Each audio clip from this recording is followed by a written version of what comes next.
Hello everyone, welcome back to JK exam cracker.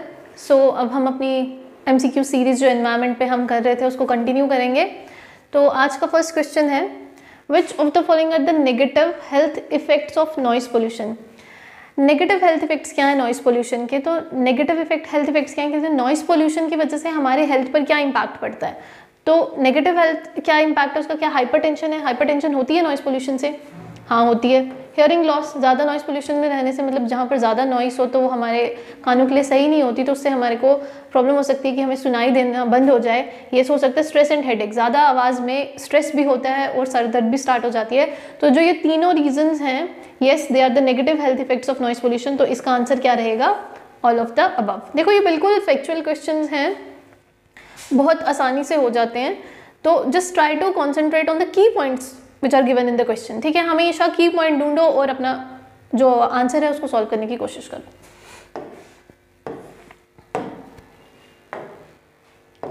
Next question is, wildlife week is celebrated from. देखो हर साल क्या होता है, वाइल्ड लाइफ वीक मनाया जाता है। वाइल्ड लाइफ वीक इसलिए मनाया जाता है कि हमने अपने जितने भी प्लांट्स यानी फ्लोरा और फौना है उसको प्रोटेक्ट करना है। तो उसके लिए हर साल जो होता है वाइल्ड लाइफ वीक मनाया जाता है। और वो कब मनाया जाता है? It is celebrated from 2 October to 8 October. हर साल 2 अक्टूबर से 8 अक्टूबर तक क्या बनाया जाता है? वाइल्ड लाइफ वीक बनाया जाता है। ये फैक्चुअल था, इसमें कुछ ज़्यादा डिटेल में नहीं था। आने वाले कुछ क्वेश्चंस भी फैक्चुअल हैं, हम उनको देखेंगे। इफ़ इन केस उन क्वेश्चंस में अगर आपको लगेगा कि आपको कुछ डिटेल्स चाहिए तो do mention in the comment section, तो मैं आपको बता दूंगी फिर। Next is CNG. सीएनजी क्या होता है? तो सबको पता है, CNG is compressed natural gas. क्या होता है? कंप्रेस्ड नेचुरल गैस, यानी सीएनजी की फुल फॉर्म क्या है? Compressed natural gas.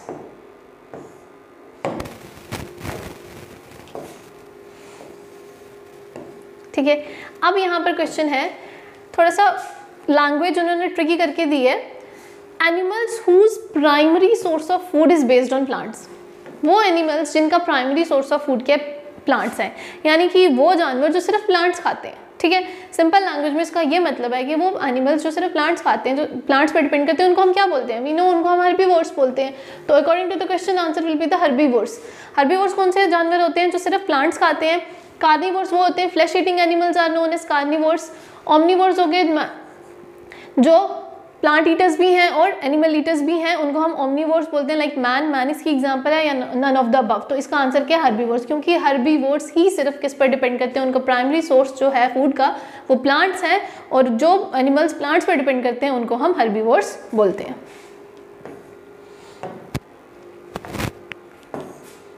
Which of the following devices used to measure the atmospheric humidity? अब यहाँ पर इसने पूछा है कि जो एटमॉस्फेयर में कितनी क्वांटिटी में ह्यूमिडिटी है उसके जो मेजरमेंट हम करते हैं वो कौन से इंस्ट्रूमेंट से करते हैं? क्या हम फोटोमीटर से करते हैं?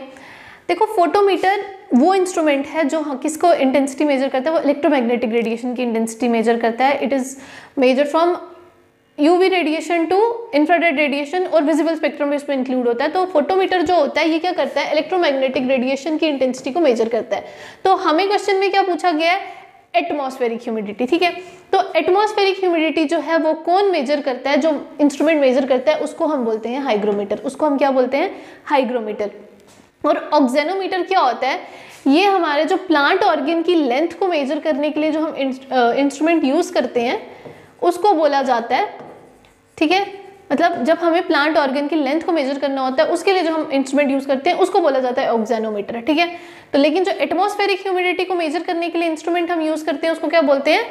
Hygrometer. Clear?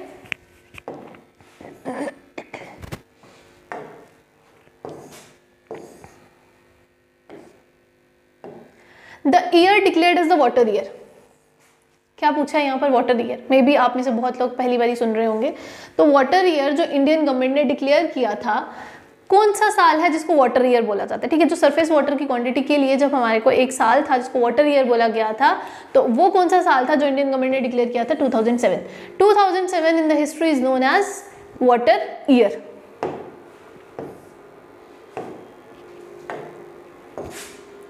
What kind of ecosystem is known as sustainable? अब यहाँ पर क्वेश्चन है कि कौन सा इकोसिस्टम जो होता है उसको हम सस्टेनेबल बोलते हैं। अब सस्टेनेबल आपको पता है कि सस्टेनेबल टर्म हमने पहले भी बहुत बारी पढ़ी, मैंने आपको इसका पूरा प्रोसेस बताया कि सस्टेनेबल में क्या होता है कि हमें जितने भी रिसोर्सेज हैं जो अर्थ हमें प्रोवाइड कर रही है, हमें उनको यूटिलाइज करना है अपने फ्यूचर के बारे में भी सोच के, ठीक है। जो फ्यूचर जनरेशन हैं उनको भी कंसिडरेशन में रखना है और वैसे यूज़ करना है, हमें उनको प्रॉपरली एग्जॉस्ट नहीं करना है। तो इन ऑप्शंस के अकॉर्डिंगली कौन सा इकोसिस्टम है जो सस्टेनेबल है? The one in which all species are in balance. Yes, this is true, this is true, क्योंकि ऐसा इकोसिस्टम जिसमें सारे स्पीशीज जो होंगे वो बैलेंस में होंगे तो वही तो सस्टेनेबल होगा। जब बैलेंस बना होगा तो तब भी तो बात है कि एग्जॉस्ट नहीं होंगे और फ्यूचर जनरेशंस में भी यूज होते रहेंगे। लेकिन अगर हम ज़्यादा क्वांटिटी में यूज़ करते रहेंगे और फ्यूचर के लिए नहीं रखेंगे तो वो सस्टेनेबल टर्म का मतलब तो नहीं हुआ ना। तो वैसे the one in which there are no animals, ये भी नहीं हो सकता। The one in which animals feed on each other, सिर्फ एक दूसरे पर फीड कर रहे हैं, यानी it is the process of predation, तो ऐसा भी नहीं है, तो ये भी नहीं होगा। ऑल ऑफ दीज तो हो ही नहीं सकता क्योंकि जब ये दोनों ऑप्शंस है ही नहीं। तो कौन सा इकोसिस्टम इनमें से जो स्टेबल है, सस्टेनेबल है, वो कौन सा है?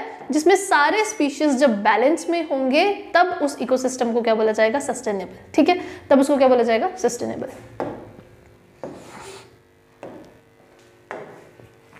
Now the next question is which of the following statements is true?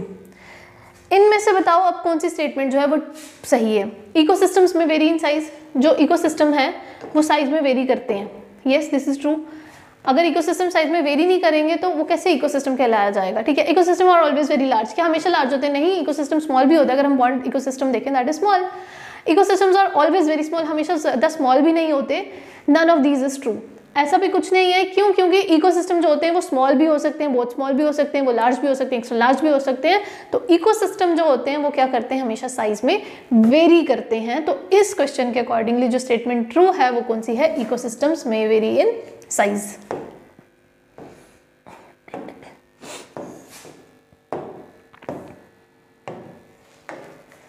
Next is plants growing under direct sunlight are known as, ठीक है, वो प्लांट्स जो डायरेक्ट सनलाइट के अंडर ग्रो करते हैं उन प्लांट्स को क्या बोलते हैं? उन प्लांट्स को बोला जाता है हीलियोफाइट्स, ठीक है।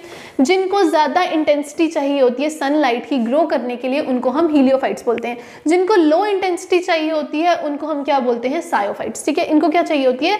Low intensity of sunlight. इनको क्या चाहिए होती है? लो इंटेंसिटी चाहिए होती है सनलाइट की, ठीक है। उसके बाद नेक्स्ट है सामोफाइट्स। सामोफाइट्स क्या होते हैं?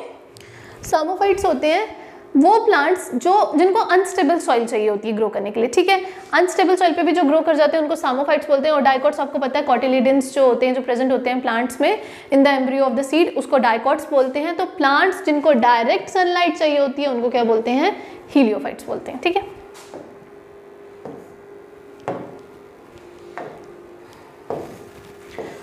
What type of food chain is it? ये कौन सी फूड चेन है आपने बताना है, ठीक है। अब आपको पता है कि मैंने आपको बताया था कि दो टाइप की फूड चेन होती है, एक ग्रेजिंग फूड चेन होती है, एक होती है डेट्रिटल फूड चेन, ठीक है। Detrital food chain, grazing food chain मैंने आपको बताया था कि वो कहाँ से शुरू होती है? वो प्रोड्यूसर्स से स्टार्ट होती है, यानी कि जो ग्रासेस हैं वहाँ से स्टार्ट होती है। तो वो कौन सी थी? हमारी ग्रेजिंग फूड चेन थी, ठीक है। तो यहाँ पर हमें पूछा, इन्होंने पूछा है क्या? Dead animals. डेड एनिमल्स से पूछा, डेड एनिमल्स मीन्स डिकम्पोजर्स, ठीक है। तो डेड एनिमल्स कहाँ से स्टार्ट हो गए?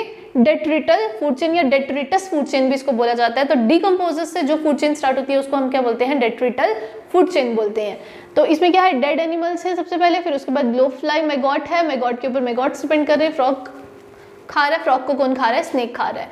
तो डेड एनिमल से स्टार्ट हो रही है, तो हमें सिंपल पता चल गया कि ये क्या है? डेट्रिटल फूड चेन है। अगर ये फूड चेन स्टार्ट हो रही होती है हमारे प्रोड्यूसर से, ग्रासेस से, तो ये कौन सी फूड चेन होती है? फिर हमारी ग्रेजिंग फूड चेन।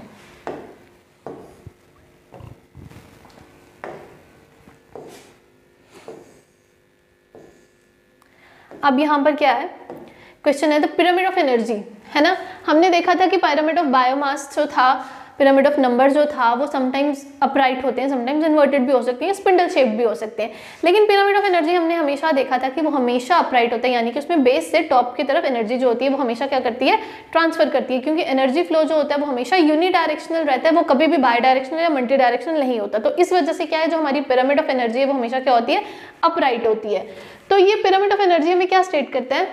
पहला ऑप्शन है the energy conversion efficiency of the herbivores is better then carnivores, यानी कि अगर ये हमारा अपराइट इन्वर्जन है, यहाँ पर हमारे प्रोड्यूसर्स हैं, यहाँ पर हमारे हर्बीवोर्स हैं, यहाँ पर हमारे कार्निवोर्स हैं। तो क्या हर्बीवोर्स की एनर्जी एफिशिएंसी जो है वो कार्निवोर्स से बेटर है? यस, इट इज़ बेटर, क्योंकि ये जो है अपनी 10% एनर्जी जो है वो नेक्स्ट लेवल में देगा, फिर कार्निवोर्स अपनी 10% देगा, यानी इस 10% में से 10% देगा। तो इस हिसाब से जो एनर्जी कन्वर्जन एफिशिएंसी है वो हर्बीवोर्स की बेटर है कार्निवोर्स में। क्यों? क्योंकि एनर्जी फ्लो जो होता है इसमें पिरामिड ऑफ एनर्जी में वो हमेशा अपराइट होता है। 10% एनर्जी जो होती है वो ट्रांसफर होती है और हमेशा जो बेस वाला होता है उसकी एनर्जी जो होती है वो ज़्यादा होती है। ठीक है, तो energy conversion efficiency of carnivores is better than herbivores. क्या कार्निवोर्स की है? नहीं। Producers of the lowest energy conversion efficiency, क्या प्रोड्यूसर्स की लोअर एनर्जी होती है? नहीं। इवन हर्बीवोर्स से भी ज़्यादा किसकी है? प्रोड्यूसर्स की है। तो ये भी गलत होगा। Energy conversion efficiency is the same in all trophic levels. क्या एनर्जी कन्वर्जन एफिशिएंसी सेम होती है? नहीं, सेम नहीं होती है। वो क्या होती है? हमेशा वेरी करती है। तो इस क्वेश्चन का ऑप्शन का आंसर क्या आएगा? The energy conversion efficiency of herbivores is better then carnivores. वो किससे बेटर है? कार्निवोर्स से बेटर है। किसकी? हर्बीवोर्स की। Plant species with a wide range of genetic distribution involved into a local population is known as। अब आपको अगर याद हो तो लास्ट लेक्चर में ही मैंने आपको बताया था इकोटाइप और इकोटोन के बारे में। ठीक है, तो यहाँ पर क्या है कि मैंने आपको बोला था कि इकोटाइप एक ऐसी मतलब पॉपुलेशन है जो क्या करती है, अपने आप को लोकल एनवायरमेंटल कंडीशंस के अकॉर्डिंगली अडॉप्ट करती है। तो जो ऑर्गेनिजम्स अपने आप को लोकल एनवायरमेंटल कंडीशंस के तहत अडॉप्ट करते हैं उसको क्या बोला जाता है? इकोटाइप। तो यहाँ पर यही पूछा गया है कि wide range of genetic distribution local population में जो होती है, हमेशा कीवर्ड देखना है हमने अपना क्वेश्चन में। तो यहाँ पर लोकल पॉपुलेशन की बात की है, तो बाकी ऑप्शंस को बिना देखे हम क्या करेंगे? इकोटाइप को मार्क कर देंगे, क्योंकि इकोटाइप जो है वो इसका सही आंसर है। ठीक है, बाकी पॉपुलेशन पता है आपको क्या होती है, इकोसिस्टम आपको पता है क्या होती है, बायोम क्या होता है? It is the terrestrial unit of the biosphere. ठीक है, क्या होता है? बायोस्फीयर का एक यूनिट होता है जिसको क्या बोला जाता है? Biome.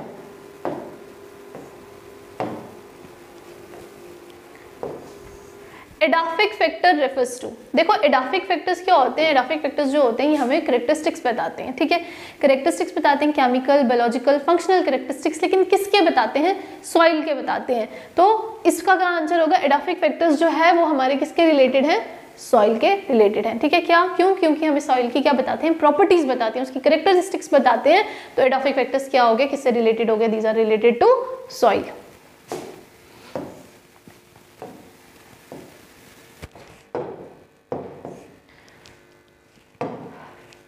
The following is an example of terrestrial biome. ठीक है, अब आपको पता है कि मैंने आपको पहले भी बोला कि बायोम जो है it is the unit of biosphere. ठीक है, जब ये बायोस्फीयर का यूनिट है तो इसमें टेरेस्ट्रियल पूछा गया। टेरेस्ट्रियल का मतलब क्या होता है? लैंड, यानी हमें लैंड बायोम की बात पूछी गई है। तो इनमें से कौन से हैं जो टेरेस्ट्रियल है? देखो ट्रॉपिकल रेन फॉरेस्ट जो है फॉरेस्ट के लैंड पर ग्रो करते हैं, तो ये tropical rain forest is an example of terrestrial biome. Reverse, reverse क्या हो गए? एक्वेटिक हो गए। स्ट्रीम्स क्या होगी? एक्वेटिक होगी। ऑल ऑफ द अबव तो आ नहीं सकता, तो इसका आंसर क्या आएगा? इसका आंसर आएगा tropical rain forest. Tropical rain forest क्यों आएगा? क्योंकि हमें यहाँ पर टेरेस्ट्रियल बायोम के बारे में पूछा गया। अगर हमें यहाँ पर एक्वेटिक के बारे में पूछा गया होता तो फिर हम रिवर्स और स्ट्रीम्स को बोल सकते थे, लेकिन हमें टेरेस्ट्रियल यानी लैंड के बारे में बात की गई और फॉरेस्ट जो होते हैं वो लैंड पर ग्रो करते हैं। That is why tropical rain forest जो है वो हमारी किसकी एग्जाम्पल है? यहाँ पर टेरेस्ट्रियल बायोम की। और बायोम क्या है? बायोस्फीयर का यूनिट है।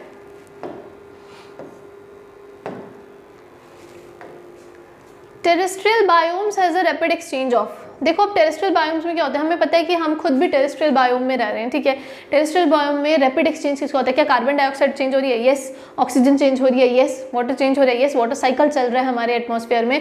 कार्बन डाइऑक्साइड क्या हो रहा है? हम कार्बन डाइऑक्साइड रिलीज कर रहे हैं और ऑक्सीजन हम कहाँ से ले रहे हैं? हम प्लांट से ऑक्सीजन ले रहे हैं। तो क्या हो रहा है? इनका एक्सचेंज हो रहा है। वाटर साइकिल भी जो है हमारा मतलब इट्स बायोजियोकेमिकल साइकिल जो रिवॉल्व करता रहता है, रिप्लेनिश होता है। तो ये ऑल ऑफ द अबव जो है ये क्या है? हमारा टेरेस्ट्रियल बायोम में इन सब का क्या होता है? रैपिड एक्सचेंज होता है। यानी कार्बन डाइऑक्साइड भी चेंज होता है, ऑक्सीजन भी चेंज होता है, वाटर भी चेंज होता है। ये फास्ट चेंज होता है, स्लो चेंज नहीं होता है।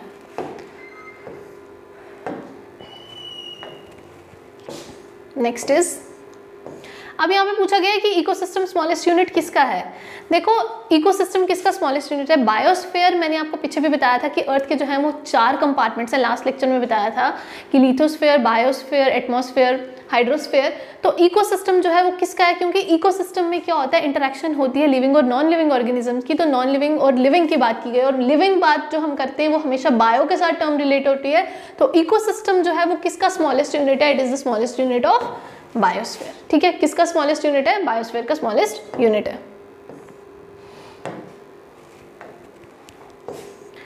This is true about secondary succession. अब आपको याद होगा हमने सेकेंडरी सक्सेशन पढ़ी थी, 2 सक्सेशन पढ़ी थी इकोलॉजिकल सक्सेशन की, एक हमने पढ़ी थी प्राइमरी सक्सेशन, एक हमने पढ़ी थी सेकेंडरी सक्सेशन। प्राइमरी सक्सेशन में मैंने बोला था कि वो बैरन लैंड पर कोई भी स्पीशीज जो होती है वो सबसे पहले एग्जिस्ट करती है, फिर उसके बाद वो जो होती है कम्युनिटीज चेंज होती रहती है विद रिस्पेक्ट टू टाइम, और उसके बाद एक फाइनल कम्युनिटी, स्टेबल कम्युनिटी आती है। लेकिन सेकेंडरी सक्सेशन में मैंने आपको बोला था कि कुछ टाइम पहले वहाँ पर एक स्पीशीज एग्जिस्ट कर चुकी होती है, उसके बाद वहाँ पर दोबारा एक नई स्पीशीज आती है, लेकिन वो बैरन लैंड पर नहीं होती है, वो सेकेंडरी सक्सेशन थी।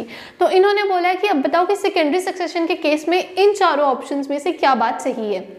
उन्होंने बोला है कि प्राइमरी सक्सेशन को फॉलो करती है, no, takes place on a deforested side. किस पे प्लेस करती है, डिफॉरेस्टेशन। हम देखते हैं कि क्या ये ऑप्शन सही है या और कोई ऑप्शन सही है।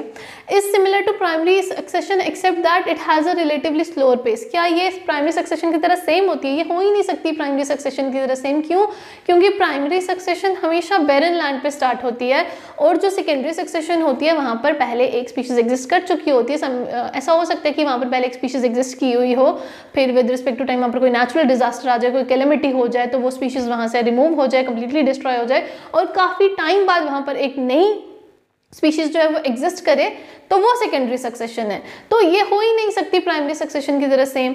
या ये बेयर रॉक पे मैं अभी आपको बोला कि प्राइमरी सक्सेशन स्टार्ट होती है, तो ये सेकेंडरी सक्सेशन जो है ये कहाँ पर होती है, डिफॉरेस्टेड साइड पे, यानी कि पहले वहाँ पर कुछ एग्जिस्ट करती थी कोई स्पीशीज, उसके बाद कुछ भी हुआ, वहाँ पर कोई भी नेचुरल कैलेमिटी या नेचुरल डिजास्टर हुआ, उसके बाद वहाँ से वो स्पीशीज डिस्ट्रॉय होगी, और उसके बाद काफ़ी टाइम बाद एक नई स्पीशीज वहाँ पर एग्जिस्ट की।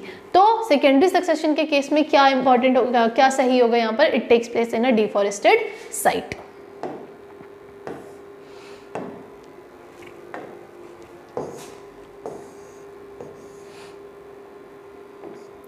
अब पहले हमें पूछा गया था इकोलॉजिकल सक्सेशन के केस में, वहां पर सेकेंडरी सक्सेशन के लिए पूछा गया था। अब इस क्वेश्चन में हमें पूछा गया this about ecological succession is incorrect. अब इकोलॉजिकल सक्सेशन के केस में इनकरेक्ट क्या है, food chain relationships become more complex. क्या फूड चेन के साथ कोई रिलेशन है इकोलॉजिकल सक्सेशन का कि इसकी वजह से हमारे फूड चेन जो है वो कॉम्प्लेक्स बन जाते हैं? नहीं, फूड चेन तो वैसे भी कॉम्प्लेक्स सिस्टम होता है, क्योंकि उसी कॉम्प्लेक्स सिस्टम को तो हम फूड वेब बोलते हैं, जिसकी वजह से हमारे इंटरकनेक्टेड फूड चेन्स बनती हैं। तो ये तो ऑप्शन हो ही नहीं सकता। Species diversity increases as succession proceed. तो इसका कहने का मतलब है कि जैसे जैसे सक्सेशन प्रोसीड करती जाती है, आगे आगे बढ़ती जाती है, तो जो डाइवर्सिटी है वो भी इंक्रीज होती है, तो उसका भी इससे कोई लेना देना नहीं है। ठीक है, ये क्या है कि इस क्वेश्चन में हमें इनकरेक्ट पूछा है ना, इस क्वेश्चन में हमें इनकरेक्ट पूछा है, तो ये food chain relationship become more complex, ये कॉम्प्लेक्स हो जाते हैं, लेकिन इस क्वेश्चन के अकॉर्डिंगली ये सही नहीं है। ठीक है, वैसे ही स्पीशीज डाइवर्सिटी जो है वो इंक्रीज होती है जैसे जैसे सक्सेशन प्रोसीड करती है, ये भी सही है, लेकिन हमें इनकरेक्ट पूछा है, तो इस क्वेश्चन के अकॉर्डिंगली ये सही नहीं है, इसीलिए मैंने यहाँ पर क्रॉस लगाया है। Role of decomposers becomes all the more important. तो डीकम्पोजर्स का रोल भी जो है वो बड़ा इंपॉर्टेंट हो जाता है, क्योंकि जैसे कोई स्पीशीज एग्जिस्ट कर रही है, उसके बाद वो मर जाएगी और उस पर डीकम्पोजर्स एक्ट नहीं करेंगे, तो वो एनवायरनमेंट के लिए अच्छा नहीं होगा, हार्मफुल क्रिएट हो जाएगा, मतलब हार्मफुल बन जाएगा। तो ये भी जो है ये अकॉर्डिंग टू द मतलब अगर हम देखें तो ये सही है, लेकिन इस क्वेश्चन में हमें इनकरेक्ट के लिए पूछा है, तो हम ये बोलेंगे कि नहीं, ये भी नहीं है इस क्वेश्चन का option. It is a random process.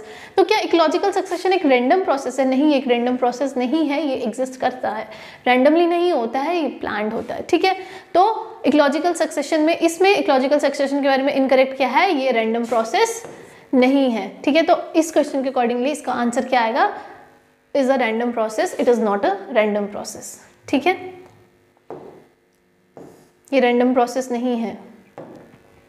बाकी जितने भी ऑप्शंस थे वो सारे सही थे कि फूड चेन रिलेशनशिप्स भी कॉम्प्लेक्स हो जाएंगे, क्योंकि जब ज़्यादा डाइवर्सिटी वहाँ पर इंक्रीज करती जाएगी तो ऑब्वियसली बात है इंटरकनेक्टेड फूड चेन्स बनते जाएंगे, तो फूड वेब वहाँ पर एग्जिस्ट करेगा। तो स्पीशीज डाइवर्सिटी भी इंक्रीज होगी, जैसे जैसे फूड चेन अगर कॉम्प्लेक्स हो रही है तो मतलब डाइवर्सिटी बढ़ रही है स्पीशीज की, वो भी इंक्रीज होगी, डीकम्पोजर्स को भी एक्ट करने के लिए वहाँ पर आना पड़ेगा। तो ये सारी चीज़ें सही है, लेकिन according to the question they are not correct, this is not the correct option. क्यों? क्योंकि हमें क्वेश्चन में इनकरेक्ट पूछा, और हमेशा ये चीज़ ध्यान रखनी है कि क्वेश्चन में करेक्ट पूछा है या इनकरेक्ट पूछा है। ठीक है, तो इसका आंसर आएगा रैंडम प्रोसेस। ठीक है,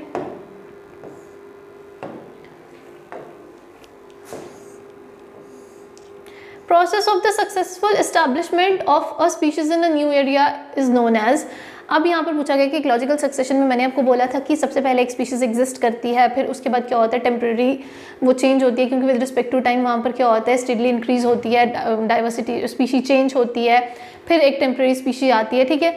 तो जो सबसे पहले जो स्पीशीज आती है उसको हम क्या बोलते हैं, एक्सिस, जिसको मैंने आपको लास्ट लेक्चर में बताया था, इसको पायोनियर स्पीशीज भी बोला जाता है, इसको पायोनियर स्पीशीज भी बोला जाता है। तो जो प्रोसेस होता है इस पायोनियर स्पीशीज का जिसमें सबसे पहले एस्टैब्लिशमेंट होती है उस प्रोसेस को बोला जाता है एक्सिस, ठीक है, उसको क्या बोला जाता है, एक्सिस। क्लाइमेक्स मैंने आपको बताया था जब हम फाइनल स्टेबल कम्युनिटी पर पहुंच जाते हैं, जब एक फाइनल स्टेबल कम्युनिटी आ जाती है, मैंने आपको बहुत अच्छे से एक्सप्लेन किया था लास्ट लेक्चर में, तो उसको क्लाइमेक्स बोलते हैं। शेयर मैंने बोला था कि जो temporary communities in between develop कर जाती हैं, जो डेवलपमेंटल स्टेजेस में आती है उसको हम शेयर बोलते हैं।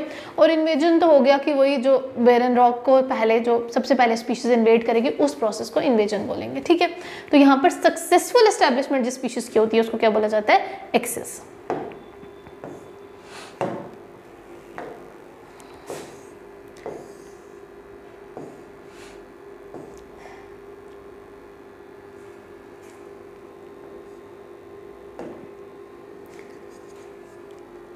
Ecological succession is an important function of an ecosystem. ये हमने देखा कि इकोलॉजिकल सक्सेशन जो है ये बहुत इंपॉर्टेंट फंक्शन है हमारा इकोसिस्टम का। तो इसमें अब हमें पूछा गया, ये स्टेटमेंट टाइप क्वेश्चन है, आजकल बहुत सारे स्टेटमेंट टाइप क्वेश्चन आते हैं पेपर में। Which of the following statements about ecological succession is are correct? देखो अब यहाँ पर कीवर्ड क्या है, यहाँ पर करेक्ट पूछा गया है, हमें इनकरेक्ट नहीं पूछा गया है, हमें यहाँ पर पूछा गया है कि करेक्ट स्टेटमेंट कौन सी है।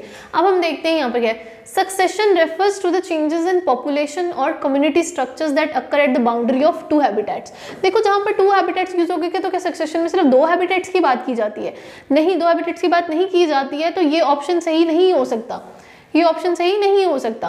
नेक्स्ट है, it is a universal process. Yes, it is a universal process, it is not a random process. हमने पीछे ही देखा कि वहाँ पर हमें रैंडम प्रोसेस के लिए पूछा गया था कि इकोलॉजिकल सक्सेशन रैंडम प्रोसेस है, तो हमने वहाँ पर कहा था कि नहीं, वो रैंडम प्रोसेस नहीं है, it is a universal process of directional change. यहाँ पर क्या होता है, वेजिटेशन और एनिमल लाइफ जो होती है इकोलॉजिकल टाइम स्केल के साथ चेंज करती रहती है। मैंने आपको बोला कि एक डेवलपमेंटल कम्युनिटी आएगी, फिर थोड़े टाइम बाद दूसरी कम्युनिटी आएगी, मतलब वो चेंज होती रहती है।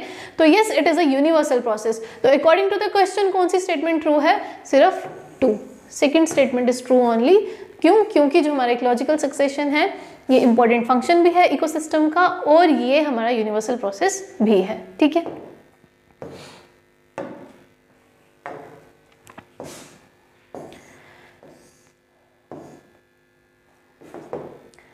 Now the next question is in context of types of ecological succession. Ecological succession की टाइप्स पूछी है, इन्होंने बोला है कि इन स्टेटमेंट्स को कंसीडर करो और बताओ कि कौन सी जो है ऑप्शन जो हमारी स्टेटमेंट है वो सही है।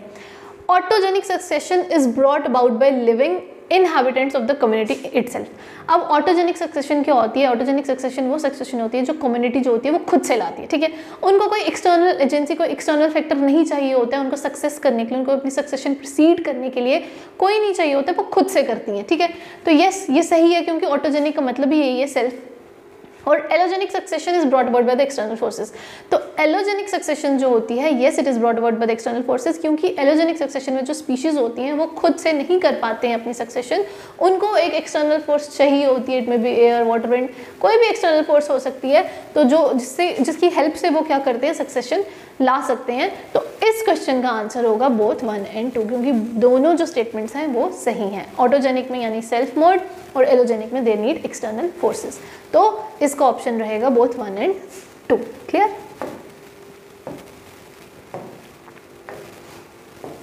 Next is which of the following is an anti forest conservation activity. अब यहाँ पर पूछा गया है कि एंटी फॉरेस्ट कंजर्वेशन एक्टिविटी क्या है। देखो क्या है यहाँ पर, अब आप ऑप्शन देखो, ऑप्शन में यहाँ पर है प्रिजर्वेशन ऑफ वाइल्ड एनिमल्स। क्या ये एंटी फॉरेस्ट कंजर्वेशन? नहीं, एंटी फॉरेस्ट तो नहीं है ये, ठीक है। प्रिजर्वेशन ऑफ फायर्स, फायर्स की प्रिजर्वेशन, क्या ये भी एंटी फॉरेस्ट कंजर्वेशन एक्टिविटी है? नो, ये भी नहीं है। क्लियर फेलिंग, क्लियर फेलिंग क्या होता है कि clear cut off the trees, मतलब जितने भी ट्रीज हैं उनको कट कर देना, उनको कट करके वहाँ पर एग्रीकल्चरल ग्रो करना, ठीक है, मतलब क्रॉप्स को ग्रो करना, क्रॉप्स को हार्वेस्ट करना, उस प्रोसेस को बोला जाता है क्लियर फेलिंग। और नेक्स्ट है यहाँ पर economy in lumbering. Economy in lumbering क्या है? यहाँ पर टिम्बर को एक्सप्लॉइट किया जाता है कमर्शियल पर्पसेस के लिए, ठीक है। और टिम्बर की एक्सप्लॉइटेशन जो मोस्टली होती है वो टेम्परेट एरियाज़ में होती है, क्योंकि टेम्परेट एरियाज़ में जो फॉरेस्ट होते हैं वो इतने डेंस नहीं होते हैं, लेकिन जो ट्रॉपिकल एरियाज़ में होते हैं वो फॉरेस्ट बहुत डेंस होते हैं, ठीक है। आपको पता ही होगा ट्रॉपिकल एरियाज़ जो होते हैं, अगर हम देखें तो ट्रॉपिकल एरियाज़ जो है हमारे 23.5 डिग्री नॉर्थ एंड साउथ तक होते हैं, ठीक है। उसके बाद 23 से 40 तक ऊपर हमारे कौन से होते हैं, टेम्परेट होते हैं, ठीक है। यहाँ तक हमारे ट्रॉपिकल एरियाज़ होते हैं, और 23 से नॉर्थ और साउथ दोनों कंसीडर करके यहाँ पर हमारे कौन से होते हैं, टेम्परेट एरियाज़ होते हैं, ठीक है। तो टेम्परेट एरियाज़ में क्या होते हैं, फॉरेस्ट इतने डेंस नहीं होते हैं, तो वहाँ पर टिम्बर की एक्सप्लॉइटेशन ज़्यादा की जाती है in comparison to tropical areas. Tropical areas में फॉरेस्ट डेंस होते हैं तो यहाँ पर ज़्यादा नहीं की जाती है। तो ये भी नहीं होगा इसका ऑप्शन, क्यों, क्योंकि एंटी फॉरेस्ट कंजर्वेशन एक्टिविटी का मतलब ही यही है कि जो वहाँ पर ट्रीज़ को कट करके यानी फॉरेस्ट को हटाकर वहाँ पर क्रॉप हार्वेस्टिंग की जाती है, तो उस प्रोसेस को बोला जाता है एंटी फॉरेस्ट कंजर्वेशन एक्टिविटी। तो clear felling is the answer here, क्योंकि क्लियर फेलिंग में क्या होता है, ट्रीज काट कर वहाँ पर क्या किया जाता है, एग्रीकल्चरल हार्वेस्ट की जाती है, तो उसको बोलते हैं क्लियर फेलिंग, ठीक है। तो इस क्वेश्चन का आंसर है clear Fehling.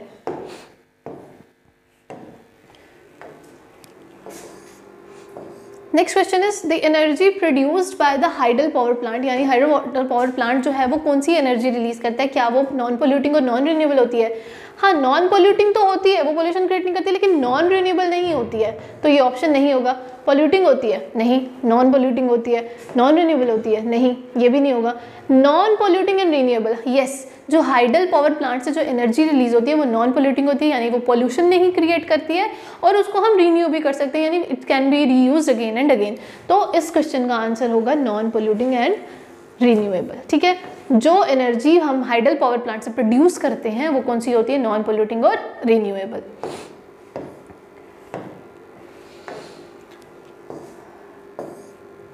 Which one represents the regulative function of forest. अब रेगुलेटिव फंक्शन फॉरेस्ट का कौन रिप्रेजेंट करता है, क्या storage and release of gases, production of essential oils, production of wood, या conservation of water and soil. देखो क्या होता है कि जो रेगुलेटरी फंक्शन है फॉरेस्ट का वो कौन प्रोड्यूस करता है, storage and release of gases. कैसे, हमें पता है कि जो फॉरेस्ट है ना वो क्या करते हैं, ह्यूमिडिटी इंक्रीज करते हैं, ठीक है। जो हवा की ह्यूमिडिटी है उसको इंक्रीज करते हैं, और उसके बाद वो क्या करते हैं, जितना large amount of water vapour जो उसको वो ट्रांसपायर करते हैं एटमॉस्फेयर में, ठीक है। तो उससे क्या होता है, जितना भी टेम्परेचर होता है वो रेगुलेट हो जाता है, और इससे क्या होता है, जो हमारी कार्बन डाइऑक्साइड और ऑक्सीजन गैसेस हैं ये भी रेगुलेट होती हैं। तो जो फॉरेस्ट, जो रेगुलेटिव फंक्शन है फॉरेस्ट का वो कौन करता है, it is because of the storage and release of gases. क्यों, क्योंकि ये कार्बन डाइऑक्साइड ऑक्सीजन की रिलीज होती है। उसके बाद मैंने आपको बोला कि वाटर वेपर भी जो होते हैं उससे हमारा रिलीज होता है, और हवा की जो ह्यूमिडिटी होती है वो भी फॉरेस्ट इंक्रीज करते हैं। तो storage and release of gases is the regulative function of forest. Clear. तो इसका आंसर होगा storage and release of gases. Next is ozone hole means. हम कहते हैं ओजोन होल मतलब ओजोन होल का मतलब क्या, ओजोन लेयर में एक होल है, नहीं, वो होल नहीं है। इसको बोला है ओजोन होल का मतलब ये है कि जो हमारी ओजोन लेयर है वो डे बाय डे क्या हो रही है, डिप्लीट हो रही है, यानी थिन हो रही है। तो इसका आंसर होगा thinning of the ozone layer. तो क्या हो रहा है कि उसमें डिप्लीशन हो रही है, वो थिन हो रही है। क्यों, क्योंकि हमारे को जो हार्मफुल यूवी रेडिएशंस हैं वो हमारी अर्थ पर पहुंचने की कोशिश कर रहे हैं, और जितना यहाँ पर पॉल्यूशन क्रिएट हो रहा है उसकी वजह से जो ओजोन है वो क्या हो रही है, हमारी डिप्लीट हो रही है, डिक्रीज हो रही है। तो उसको हम ओजोन होल बोलते हैं। It is not a hole in the ozone layer, it means कि ओजोन लेयर जो है उसकी थिकनेस कम हो रही है, यानी वो थिन हो रही है। तो इसका आंसर आएगा thinning of the ozone layer.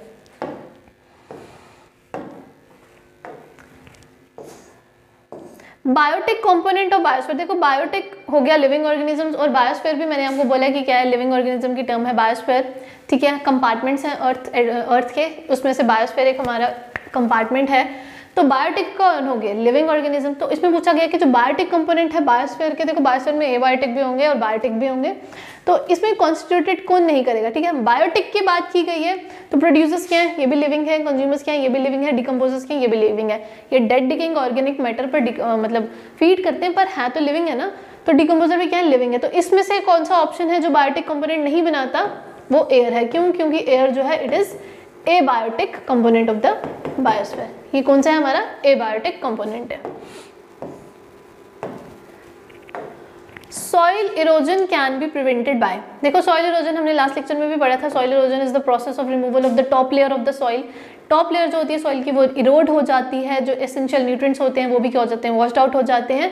तो सॉइल इरोजन को हम कैसे प्रिवेंट कर सकते हैं? क्या हम अगर फॉरेस्ट ज़्यादा से ज़्यादा फॉरेस्ट करें तो उनकी बाइंडिंग कैपेसिटी जो रहती है सॉइल की वो इंक्रीज हो जाएगी, वो रूट्स को ग्रास्प करेंगे और उसमें जो न्यूट्रिएंट्स है वो भी एनरिच होंगे। तो yes it can be the answer, हो सकता है। बाकी हम ऑप्शंस देखते हैं। अगर डिफॉरेस्टेशन, अगर हम प्लांट्स ही काट दें, फॉरेस्ट से रिमूव कर दें तो क्या सॉइल इरोजन प्रिवेंट होगी? नहीं, उससे इंक्रीज होगी। तो ये नहीं हो सकता। अगर हम फर्टिलाइजर्स यूज़ करें तो इससे भी न्यूट्रिएंट्स के एनरिचमेंट में इफेक्ट पड़ता है और ओवर ग्रेजिंग बाय एनिमल से भी क्या होता है, सॉइल इरोजन होती है। तो ये ऑप्शन नहीं होगा। क्या होगा, सॉइल इरोजन हम कैसे प्रिवेंट कर सकते हैं? It can be prevented by raising forest. अगर हम ज़्यादा से ज़्यादा फॉरेस्ट उगाएंगे तो हम सॉइल इरोजन को प्रिवेंट कर सकते हैं।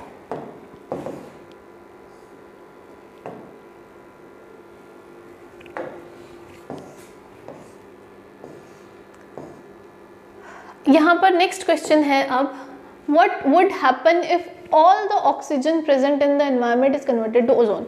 जितनी भी ऑक्सीजन हमारे एनवायरनमेंट में प्रेजेंट है अगर सारी ओजोन में कन्वर्ट हो जाए तो क्या होगा? Let's look at the options.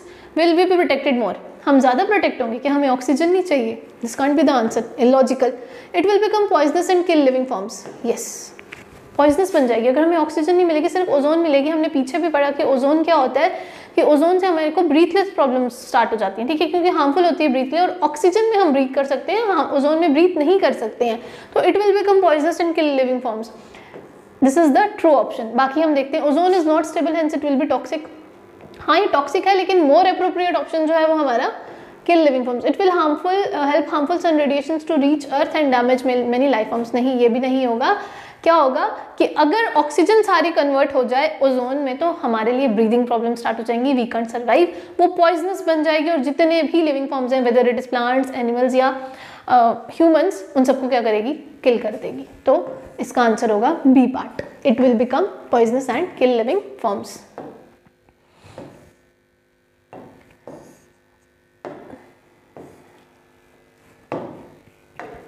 Next is the functional aspects of the ecosystem are. Functional aspect क्या है इकोसिस्टम के, मतलब क्या फंक्शंस परफॉर्म करता है इकोसिस्टम हमारे? Energy cycles, nutrient cycles, food chains. देखो हमारे इकोसिस्टम में ये सारे के सारे फंक्शंस होते हैं। एनर्जी साइकिल्स भी चलते हैं, न्यूट्रिएंट साइकिल्स भी चलते हैं, फूड चेन्स भी चलते हैं। तो जो फंक्शनल एस्पेक्ट है हमारे इकोसिस्टम का वो क्या है? All of the above is the right answer. Which of the following is called detrivore? detrivore क्या होता है? detrivore means decomposers, जो dead decaying organic matter पर फीड करते हैं, तो decomposers को detrivores भी बोला जाता है। तो इनमें से बताओ कौन से हैं detrivores? तो वो हमें सामने पता चल रहा है कौन से हैं, decomposers। यही क्या करते हैं, dead decaying organic matter पर सर्वाइव करते हैं और उसके बाद उसको क्या करते हैं, डिकम्पोज करते हैं। herbivores तो प्लांट्स पर डिपेंड करते हैं, कार्निवर्स जो हैं वो तो फ्लैश ईटिंग होते हैं। तो आंसर क्या होगा, decomposers।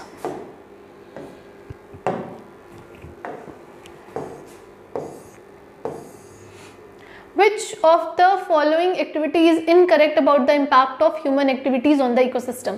क्वेश्चन क्या पूछ रहा है ये आपसे क्वेश्चन पूछ रहा है कि इनमें से कौन सी एक्टिविटी जो है वो इनकरेक्ट है, कि हमारा जो ह्यूमन का इम्पैक्ट जो इकोसिस्टम पर नहीं पड़ रहा है इनमें से। तो कौन सी इकोसिस्टम एक्टिविटी जो है वो इनकरेक्ट है? Depletion of ground water. क्या ह्यूमन एक्टिविटी से ग्राउंड वाटर डिप्लीट नहीं हो रहा? बिल्कुल हो रहा है, ह्यूमंस ही तो उसको यूज़ कर रहे हैं और डिप्लीट कर रहे हैं, तो ये हो रहा है। एक्सटिंक्शन ऑफ स्पीशीज, हमारी वजह से क्या हो रही है, स्पीशीज एक्सटिंक्ट हो रही हैं। क्यों? क्योंकि हम क्या कर रहे हैं, जितने भी हैबिटेट्स हैं प्लांट्स के, एनिमल्स के, उनको कैप्चर कर रहे हैं, वहाँ पर इंडस्ट्रियलाइजेशन कर रहे हैं, अर्बनाइजेशन कर रहे हैं, घर बना रहे हैं, तो मतलब उनके नेचुरल हैबिटेट्स छीन रहे हैं, डैम्स बना रहे हैं, रिजर्वायर्स बना रहे हैं। मतलब ये सब चीज़ें करके हम क्या कर रहे हैं, जो स्पीशीज़ जो वहाँ पर मतलब हैबिटेट है जहाँ उनको वहाँ से रिमूव करके उनको एक्सटिंक्ट कर रहे हैं, क्योंकि उनको उनका नेचुरल डिवेलिंग प्लेस नहीं दे पा रहे। तो यस, ह्यूमंस को इम्पैक्ट कर रहे हैं इस पर भी।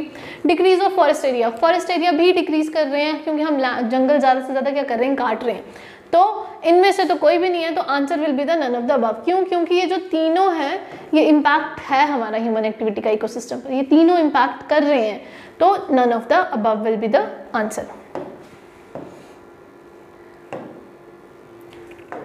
The type of forest grown in the Himalayan mountain region is called, जो टाइप है फॉरेस्ट ग्रोन, जो हिमालयन माउंटेन रीजन में फॉरेस्ट ग्रो कर रही हैं, उनको कौन से फॉरेस्ट बोला जाता है? उनको बोला जाता है कोनिफेरस फॉरेस्ट। ठीक है, जो हिमालयन रीजन्स में जो फॉरेस्ट ग्रो करते हैं उनके जो लीव्स होते हैं वो कोन शेप्ड होते हैं, तो उनको क्या बोला जाता है? Coniferous forest. ठीक है,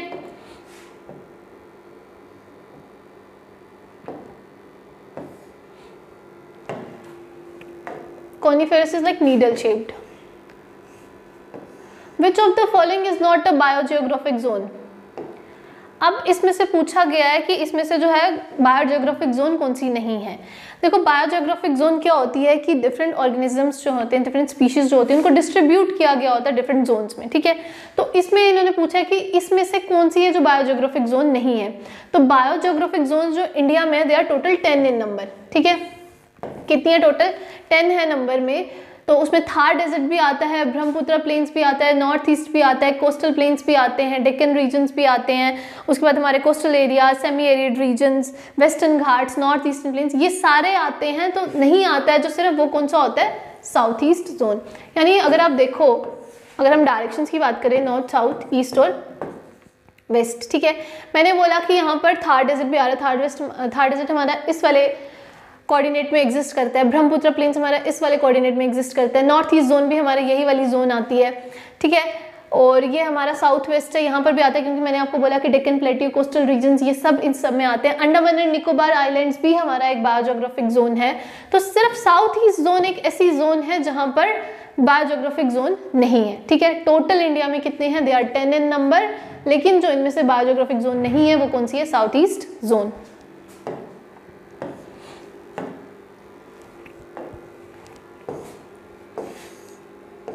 What are the numbers of biodiversity hotspots in the world?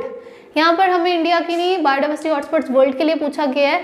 Hotspots अगर आपको याद हो तो पिछले लेक्चर्स में मैंने आपको बताया था कि हॉटस्पॉट्स क्या होते हैं कि जहाँ पर एंडेमिक स्पीशीज हो, मतलब एंडेमिक स्पीशीज एज इन कि हमें 1500 वेस्क्यूलर प्लांट्स वहाँ पर चाहिए जो सिर्फ वहाँ पर पाए जाते हो, उसके अलावा वो कहीं और ना हो। ठीक है, अगर 1500 वेस्कुलर एंडेमिक स्पीशीज हमें एक जगह पर मिल जाए तो उसको हम क्या कंसीडर करते हैं? As an hotspot. तो total number of biodiversity hotspot world में कितने हैं? They are 36 in number. ठीक है,